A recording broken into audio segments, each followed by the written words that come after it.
Okay. Why you? Why me? Why your kids? Why dogs and cats and badgers and bumblebees? Why salamanders and kangaroos and aardvarks? Why? Why mountains and trees and flowers and oceans? Why one-cell creatures that live under rocks in the deepest part of the ocean? Why nebulae and supernova and billions of galaxies? Why? Why anything? I was thinking this week that some of you will be getting ready to leave us, and I want to say a couple of things to you before you go.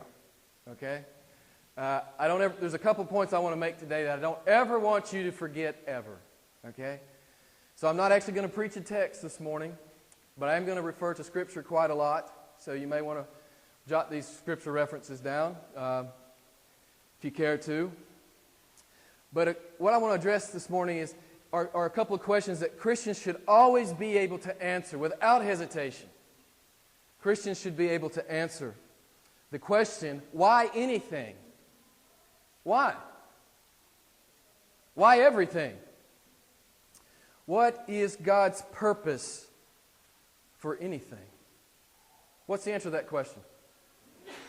Pardon me? For His glory. Excellent. All right. Excellent. For His glory.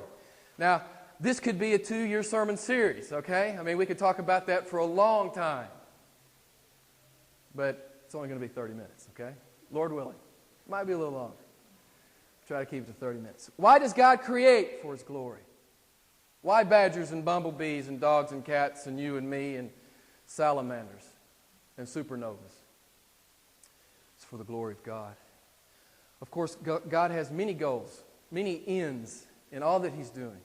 But preeminently, God is putting His infinite value, worth, and greatness on display for all the created order to see. This is the biblical message. This is the message of the Bible. God, His ultimate end is His glory. And John Piper says it so well, and I've shared this quote with you before. I want to share it with you again. I love this quote. This quote really enhanced my theology. It really enhanced my view of God. I still remember where I was when I read it. I was laying on my bed back in '96, and when I read it, I said, that's who He is. I know that's who He is. I'd known it all along, but Piper really helped me articulate it in my soul. Listen to what John Piper says. In creation, God went public. Don't you love that? He didn't need to go public. He was completely satisfied within Himself. The Godhead was just completely satisfied and self-sufficient, eternally and irrepressibly happy in Himself. God didn't need to create. He didn't create from need, as some of our children's curriculum, some that we don't use, some will say, God needed a friend. No. God was completely self-contained. God was full in Himself. But Piper says, God went public with the glory that reverberates joyfully between the Father and the Son and the Spirit. I love this view of God. He went public with the glory that reverberates joyfully in the Godhead. So the eternal happiness of the Godhead spilled over into the work of creation. Listen to this. All His works are simply the overflow of His infinite exuberance for His own excellence. Don't you love that? I love that sentence. This is who our God is. All of His works are simply the overflow of His infinite exuberance for His own excellence. God is an irrepressible fountain of joy and life and love and fullness and happiness. And creation is almost an explosion of all of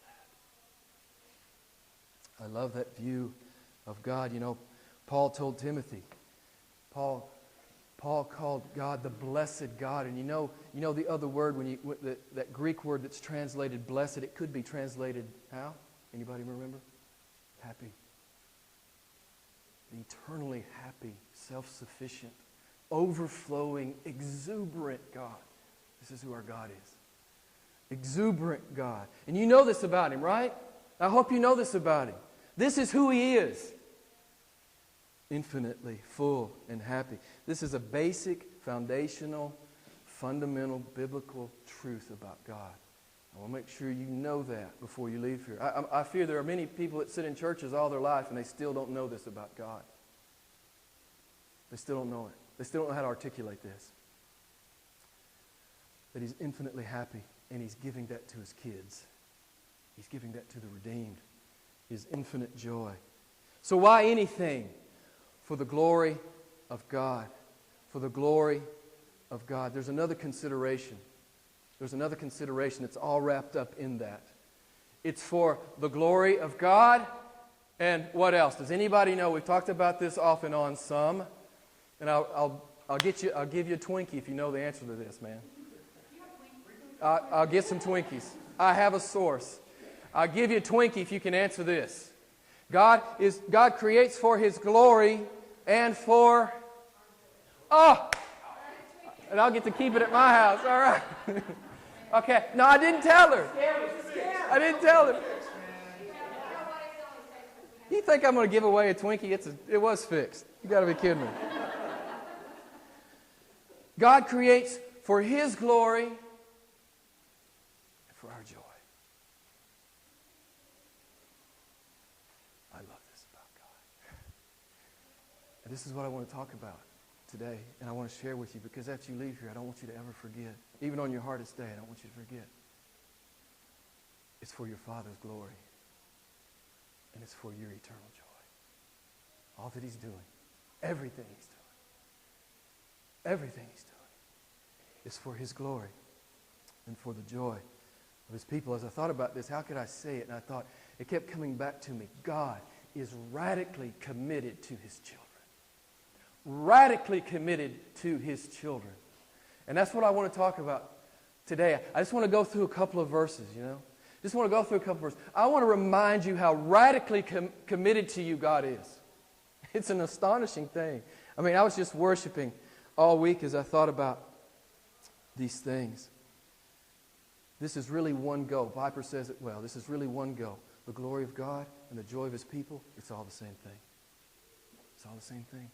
Because our joy is the glory of our Father. And I love thinking about it like that. As God pursues His glory, He's pursuing my joy. It's an awesome thing. It's an awesome thing. That's why anything. That's why everything. I want to say one more thing, and then I'm going to start sharing some scriptures with you. But Jonathan Edwards, that great American theologian, he said it really well, and I've shared it with you before, but I love this. God in creation, God puts Himself on display. He's displaying and revealing His glory to all intelligent beings, right? But He's doing something different with the redeemed. Do you remember what He's doing with the redeemed?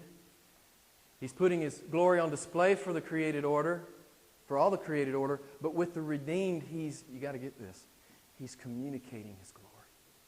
He's communicating His glory. Communicating in the sense that in some mysterious way, He's conveying it. He's sharing it. He's imparting it. All you got to do is go read John 17 and just worship for, a long time. Go read these breathtaking words of Jesus Christ in John 17. Jesus prays that they may have my joy made full in them. He continues, verse 22 of John 17. The glory which thou hast given me, I have given to them. It's awesome. Verse 23. Thou didst love them even as thou didst love me. We're loved as the Son is loved. Wow. 24. Verse 24 of John 17. I desire that they may be with me, that they may behold my glory. Verse 21. Even as thou, Father, art in me, and I in thee, that they may be in us. And I've shared that passage with you many times, but it's like, that's the passage that no theologian dare try to parse. But in some mysterious way, as one theologian did say, we're the redeemed are the fourth member of the Trinity. I love that picture. we don't ever become divine. No, that's not what I'm saying. But somehow we are brought into such close union with God, as Jesus clearly says here in John 17. This is awesome stuff, man. This is outrageous. It's outrageous that God would do this, that He would love us like this and bring us into union with Him. It's outrageous. It's like I tell you all the time when I preach the Bible, I would never believe these things if God weren't saying them to me. I would say, well, that's lunacy.